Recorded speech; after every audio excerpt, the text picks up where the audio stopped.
guys, welcome to We versus PTSD episode 5, why a rapid diagnosis is so important. I first want to apologize for so much time going in between the videos I've been making. They really kind of take a toll on you, and I kind of let it get the best of me. And I would like to thank a man named JR for kind of pushing me and giving me the motivation to just drive on. So let's get on to the video. There's so many reasons why a diagnosis is important, a quick diagnosis is important, and I'm going to go over 6 of those reasons today. Number 1, and maybe the most important one, is for your own peace of mind. Once you have a diagnosis and acknowledgement, when you go through the period before the diagnosis, then you're confused, you think maybe it's in your head, you think maybe it's not true, but you feel like something's wrong. And as you seek treatment and finally do get a diagnosis, you get that peace of mind and acknowledgement that there is something wrong and you're totally correct about how you feel. And then in a way, once you get that acknowledgement, one of the worst things about undiagnosed anything is you're just trying to prove yourself all the time. It doesn't matter if it's a arm injury, a head injury, any kind of trauma. Once you get the diagnosis, you feel like part of you doesn't have to prove yourself anymore. And that's one of the hardest things to do. And then unfortunately, it's human nature sometimes not to believe somebody when they say, this is wrong, this is wrong. It's human nature to be like, well, what if they're lying? What if they're just trying to get this or that? And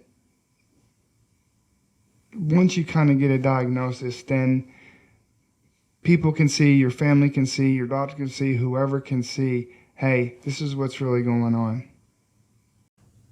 My situation in Iraq is a good example. My injuries were grossly undiagnosed. Now, keep in mind, this was 14 years ago, and the research and understanding was not as good as it is now, and it's just a really hard situation. So I look at it kind of like it is what it is. I went really, let's say March 2006 to January 2007 without a true diagnosis. There was kind of a little bit gray area diagnosis in between that. So I was hurt in March, but my true treatment towards acknowledgement and starting towards recovery didn't start till January of the following year. The second reason a rapid diagnosis is so important is that treatment can begin. When you're dealing with this stuff and you know that something's going on and you've got all this heartache and all this other stuff, once the diagnosis comes, then you can have your doctors go towards a treatment plan or whatever you have towards a treatment plan.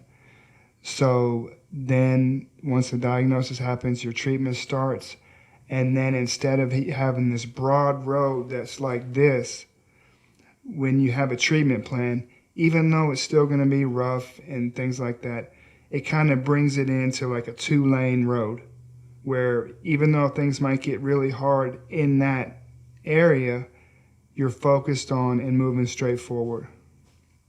It's a proven fact that the quicker that you're diagnosed and you start treatment for something, there's a greater chance of the maximum potential of your healing.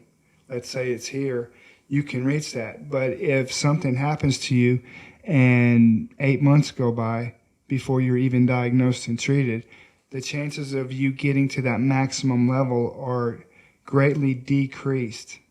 And then once your treatment begins, then you can really be familiar with your diagnosis and, for example, do research on your own and really start fighting it.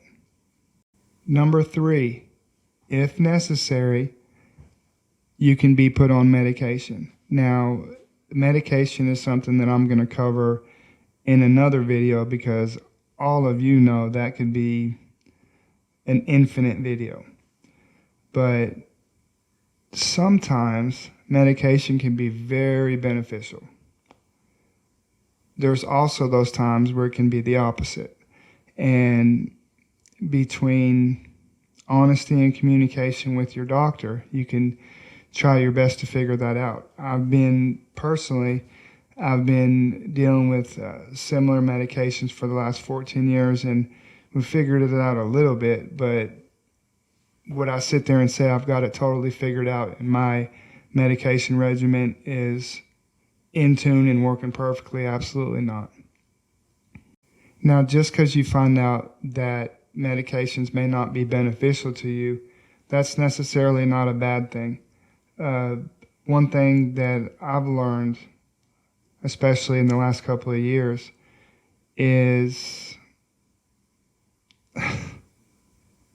man, if you take a medication you're on and you really research it and you look at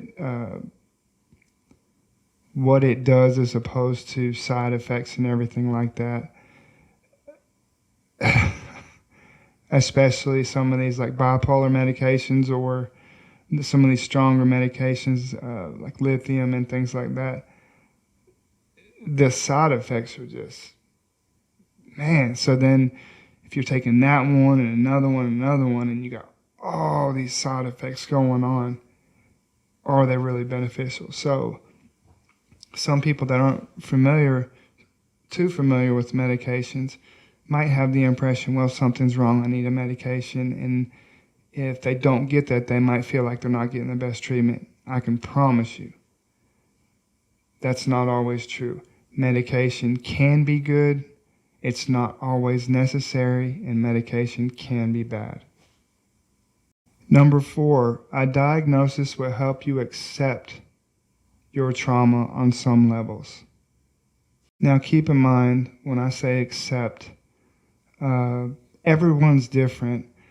Some people can go through certain traumas, and after a period of days or months or whatever, they can just be in this mode where they fully accepted it and fully moved on. There can be other people that can go through the same exact trauma and it might take their whole life or consume their whole lives. It's just totally dependent on the individual. Now, understand what I'm saying when I say accept or fully accept. There's no standard there where if you have an injury and 2 years go by and you haven't fully accepted it and, things like that means it's bad. That's definitely not the truth. I was injured 14 years ago, 2006, and I can't really say that I've fully accepted it. It's like your mind, even 14 years later, every single day, multiple times a day, your mind tries to find a way for it not to happen. So your mind's playing these scenarios where, well, if you would have went in the Army, or if you would have done this that night, and your mind's just trying to find a way to make that event not happen.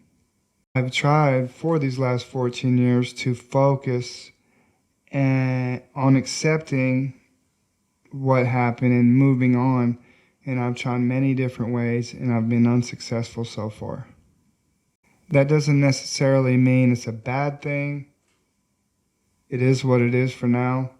I just pray that one day, that somehow I could accept this and go to the next level, really. Number 5, on why a rapid diagnosis is so important. You can learn to live while dealing with these injuries. Life may not be exactly what it was before you got injured, but in no way does that mean that you can't live a normal life. Even though I struggle every minute of every day, I'm a husband, I'm a father, I'm a volunteer firefighter. Most people that don't know me have no idea that I've been through what I've been through. And there's a reason for that. There's a reason of self-protection for that. It's kind of wearing a mask in a way, but that's a whole nother video. that I'll definitely do. Number 6 on why a rapid diagnosis is so important. And number 6 is being familiar with your injuries can help you connect with others who have had similar injuries. In my case, for example, like going to the VA hospital, once a veteran gets around veterans and that have served in combat or not, it really doesn't matter. It kind of changes the game because we've all kind of been through a certain aspect of something, and it helps so much just to talk to those people. And then the ones that have been kind of been through specifically more what I've been through, I've talked to a lot of them, and it's been very therapeutic and very informative. I mean, one thing about all this is, and this goes for life in general, when you're going through something, human nature, for some reason, man, it's just me. It's just me. I'm the only one going through this. I'm the only one going through this. And even though you know it's not true, man, your mind's just, you're the only one. You're the only one. You're by yourself. You're by yourself. And it can consume you. But with anything in life, man, when you're going through it and you see somebody else going through it, man, it like gives you hope. I'm not alone, man. It kind of empowers you a little bit. And then in some situations, you can get together with those people and you guys could work together, you know. Like I do in every video, God bless every single one of you. You guys mean so much to me. When the next video in this series is available, it should pop up in the right-hand corner of this video towards the end. Once again, I thank you guys. Blessings to every single one of you. And I will see you guys next time.